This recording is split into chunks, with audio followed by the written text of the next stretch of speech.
What he's wanting to do is put us in the context of what he understands. Yeah. And man has been doing that with that which is non-physical from the beginning of your physicalness. In other words, you cannot see other than through the eyes that you have, through the perspective that you have. So you have to find some way of making sense of it. That's what Esther is doing all day, every day, as she allows us to flow through. We're not whispering words that she's repeating. We're offering our knowing, which she is receiving vibrationally, and then she's looking for the physical word equivalent. And so there are many physical beings that want us to describe where we come from, because you are currently focused in a time-space reality.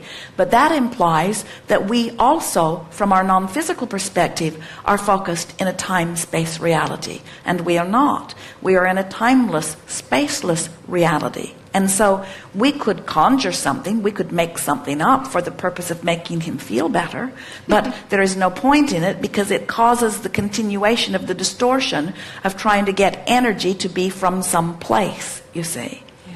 It is only human that tries to put the hierarchy on things. So,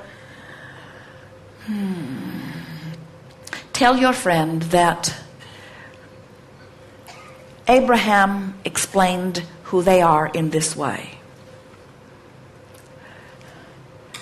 We are the vibrational essence that equals the culmination of all that has been lived, both physically and non-physically. We are an energy that is expanding consciously and constantly because of the willingness of physical experience and its contribution to the never-ending want or desire. We are the expanded version of who each of you are, and we are the pure essence of that expanded version. We hold not any of the concerns that you hold, but we have benefited from the concerns that you have lived. We are not stumped by your questions, but we ride on the stream of your answers. We are not bothered by your problems, because your problems have inspired the expansion or solution. We are as broad or as deep as the question that you ask, because law of attraction will not match you up with the part of us that is different than the part of you.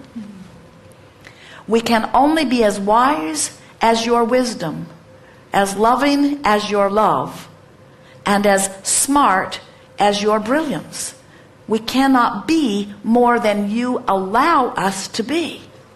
So when you find something in us that you deem worthy or wonderful or beneficial, you must understand that it is a pure reflection of who you are, because you could not get it from us if you were not it also.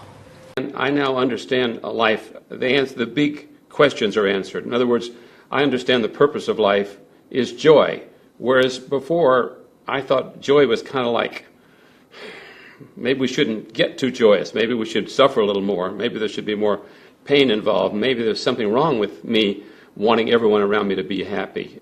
And now I understand that is the plan, that's the ultimate goal in life. Our purpose for being here is to achieve joy. Feel good. They say that everything that any of us ever do or ever want is for one reason and only. And we may look at those things that other people want as something horrible, but they only want it so they'll feel better. And so that's the ultimate goal for every one of us, is just to feel better. So many things that I didn't understand about things that were happening to other people or even to myself, now they're not mysterious anymore. Now you can look at any situation and at least understand that it is changeable and why it's happening in the way that it is. So that's the biggest thing for me.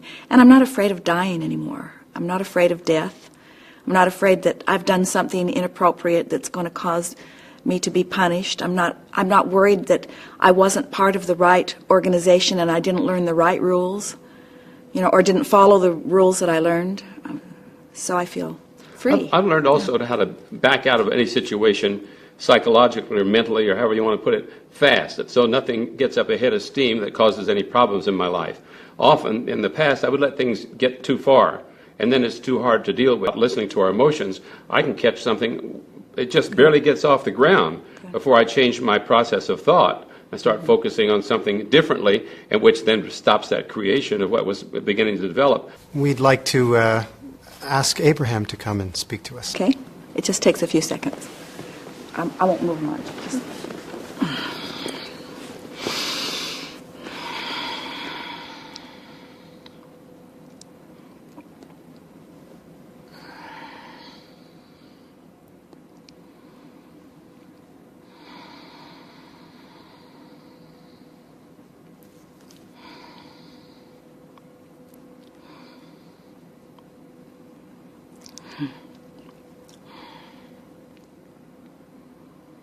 It is nice to have an opportunity to visit. Mm-hmm.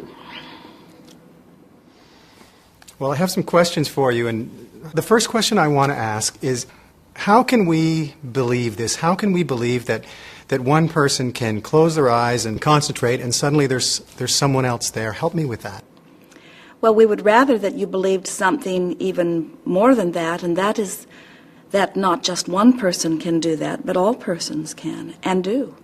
You are all extensions of source energy. And so you could never separate yourself from the stream of consciousness that is really you. It is just that many of you have formed such barricades or separation. You see yourself so separately. And when you release those barriers and allow who you really are to begin flowing, that's when your life really becomes fun. Who and what is Abraham?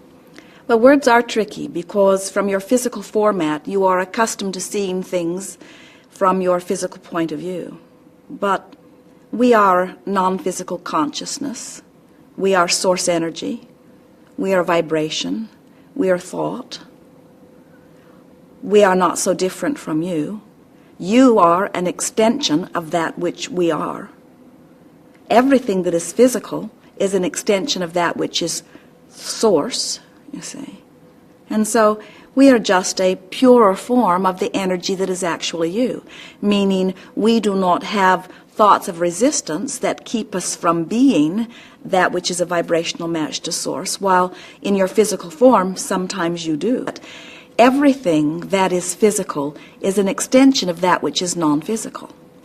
Physical friends often look at life from their physical format, and they think, well, it's either dead or alive, so it's either physical or non-physical, when in reality it is always non-physical, and sometimes that non-physical focus is focused into the physical. So the question, have you ever been physical, implies that we are not right now physical, while Esther and Jerry and you and so many others are the physical extension of that which we are. It's sort of like saying to your toaster, why don't you be the electrical current also? And the toaster says, I'm the toaster, the electrical current will be the electrical current. And we're wanting you to understand that source energy will always be source energy. But source energy expresses itself in physical form all around you. Why the name Abraham? The process that Esther uses to interpret for us is a process where she receives blocks of thought, sort of like downloading to a computer, if you will, like radio signals. And Esther receives the block of thought at an unconscious level and then finds, also at an unconscious level, the physical word equivalent. So even the label Abraham was a label that Esther fashioned at an unconscious level because it was the best descriptive word that explained easily in one label, like you want your names to be, that which we are. In other words, we are at the heart of every religion that exists. We've been around for a very long time, and so it was just the best name. It also puts us first in the phone book.